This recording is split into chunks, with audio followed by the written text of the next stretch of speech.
جب شریعت بنی اسرائیل سے بنی اسماعیل کی طرف منتقل کی گئی تو اس میں تبدیلی ناگزیر تھی۔ سورۃ آل عمران کی آیت نمبر 50 میں فرمایا گیا، اور میں تمہارے پاس تورات کی تصدیق کرنے والا آیا ہوں اور تمہارے لیے کچھ ایسی چیزیں حلال کرنے والا ہوں جو تم پر حرام کی گئی تھیں۔ قرآن حکیم تا قیامت پوری انسانیت کے لیے رشد و ہدایت کا ذریعہ ہے۔ قرآن کے نزول کے بعد پچھلی تمام شریعتیں منسوخ ہو گئیں اور سورۃ المائدہ میں ارشاد ہوا کہ آج میں نے تمہارے لیے تمہارا دین مکمل کر دیا۔ جہاں شریعت موصلی اور شریعت محمدی میں ناسخ و منسوخ کا سلسلہ ہے، وہاں شریعت محمدی کے اندر بھی اللہ تعالیٰ نے حالات کے مطابق لوگوں کی آسانی کے لیے چند احکامات کو تبدیل کیا، اور یہ تبدیلی اللہ کی حکمت کے تحت ہوئی،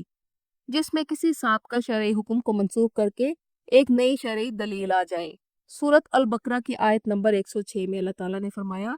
ہم جو آیت منسوخ کرتے ہیں یا بھلا دیتے ہیں اس سے بہتر یا ویسے ہی لے آتے ہیں۔ مفسرین قرآن کے مطابق قرآن میں ناسخ و منسوخ کا یہ سلسلہ اللہ کی قدرت کا مظہر ہے کہ اس نے جب چاہا اپنے حکم میں تبدیلی کر دی۔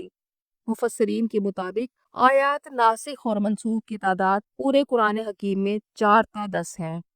اور یہ احکامات اس وقت عرب کے معاشرے میں انسانی تربیت کے لیے ضروری تھے۔ شراب جو اس وقت لوگ پانی کی طرح پیتے تھے، اسے تدریجاً حرام کیا گیا۔ پہلے سورۃ البقرہ کی آیت نمبر 219 میں بیان کیا گیا کہ اس میں منافع سے زیادہ نقصان ہے، یعنی صرف تنبیہ کی گئی۔ پھر سورۃ النساء میں حکم ہوا کہ جب تم شراب کے نشے میں ہو تو نماز کے قریب مت جاؤ، اور پھر سورۃ المائدہ کی آیت نمبر 90 میں شراب کو مکمل طور پر حرام کر دیا گیا اور اس سے متعلق پہلے احکامات منسوخ ہو گئے۔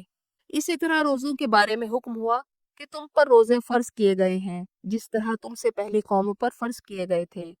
گویا قرآن کے مطابق روزہ کوئی نئی عبادت نہ تھی، یہ عبادت پہلے بھی موجود تھی، لیکن لوگ چند روزے رکھتے تھے،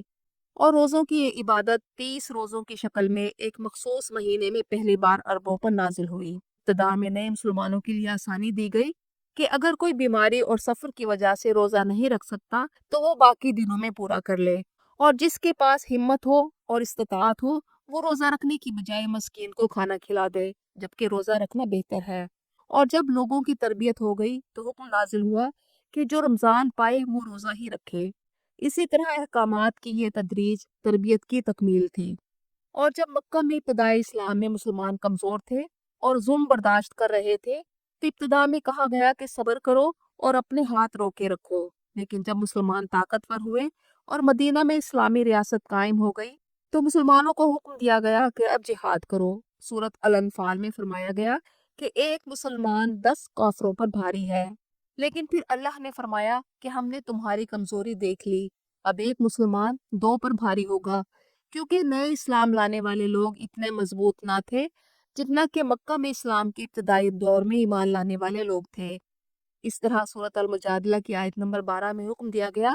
کہ اے ایمان والو، جب تم رسول اللہ سے تخلیہ میں کوئی بات کرنا چاہو تو بات چیت کرنے سے پہلے کچھ صدقہ دے دیا کرو۔ اس کا پس منظر یہ تھا کہ مدینہ کے منافقین رسول کریم صلی اللہ علیہ وآلہ وسلم سے وقتاً فوقتاً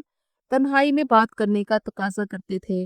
منافقین کا مقصد اپنی اہمیت جتانا ہوتا تھا، اور کیونکہ وہ فتنہ پسند لوگ تھے اس لیے خود سے کئی باتیں گھڑ لیتے تھے کہ آپ نے یہ کہا اور وہ کہا۔ منافقین کے اس طرز عمل کی حوصلہ شکنی کے لیے اللہ تعالیٰ نے اس آیت مبارکہ کے ذریعے حکم دیا کہ اگر تمہارا اللہ کے رسول سے بات کرنا ضروری ہے تو پہلے اپنے مال سے صدقہ دو اور پھر نبی کریم سے ملاقات کے لیے وقت مانگو۔ منافقین کیونکہ انفاق فی سبیل اللہ سے گھبراتے تھے، اور اس آیت کے نزول کے بعد کسی منافق نے رسول کریم سے علیحدگی میں بات کرنے کی کوشش نہ کی، اور یہ حکم قریب صحابہ پر بھی مشکل تھا جو کہ نیک نیتی سے رسول کریم صلی اللہ علیہ وآلہ وسلم سے علیحدگی میں ملنا چاہتے تھے، اور جب منافقین نے رسول کریم سے صدقہ دینے کے ڈر سے علیحدگی میں بات کرنے کی درخواست نہ کی اور مقصد بھی پورا ہو گیا تو اگلی ہی آیت نمبر 13 میں اللہ تعالیٰ نے اس حکم کو منسوخ کر دیا اور فرمایا، کیا تم ڈر گئے اس سے کہ رسول کے ساتھ اپنی تنہائی کی باتوں سے پہلے صدقات پیش کرو؟ اور یوں اللہ تعالیٰ نے اپنی آزمائش کے لیے حکم دیا، اور جب مقصد پورا ہو گیا تو آسانی فرما دی۔ اسی طرح وراثت کی تقسیم کے بارے میں سورۃ بقرہ میں وصیت کو لازمی قرار دے دیا گیا۔ اس وقت وراثت کے احکامات نازل نہیں ہوئے تھے، اور پھر کہا کہ اللہ تمہیں وصیت کرتے ہیں یعنی اللہ کی وصیت کے مقابلے میں وراثت کی تقسیم کے بارے میں کوئی انسان خود فیصلہ نہیں کر سکتا۔ اب اللہ کا فیصلہ اٹل ہے اور سورۃ نساء میں وراثت کے اصول نازل ہو گئے اور مرنے سے پہلے وارثوں کو وصیت کرنے والی آیت منسوخ ہو گئی۔ اسی طرح سورۃ نساء میں زانیہ عورت کے بارے میں حکم تھا کہ اسے قید کر دو یہاں تک کہ اسے موت آ جائے، یا پھر اللہ تعالیٰ ان کے بارے میں کوئی حکم نازل فرما دے۔ اور پھر سورۃ نور میں زنا کی سزا 100 کوڑوں کی شکل میں آ گئی۔ اس طرح زانیہ کو گھروں میں قید کرنے کی سزا منسوخ ہو گئی۔ بیوہ کی عدت سورۃ بقرہ میں 1 سال بیان کی گئی، لیکن پھر سورۃ بقرہ کی آیت نمبر 234 میں بیوہ کی عدت 4 ماہ اور 10 دن مقرر کر دی گئی۔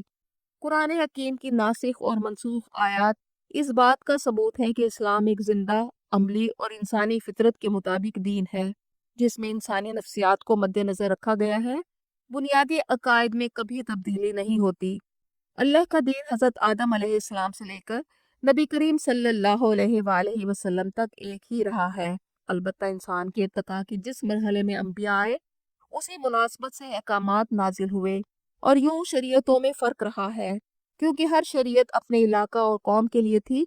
جبکہ شریعت محمدی پوری انسانیت کے لیے تا قیامت ہے۔ تاہم چند احکامات اللہ تعالیٰ نے امت محمدی کی آسانی کو مد نظر رکھتے ہوئے تبدیل فرمائے، اور یہی ناسخ و منسوخ اللہ کی بے مثال رحمت اور حکمت کی اصل روح ہے۔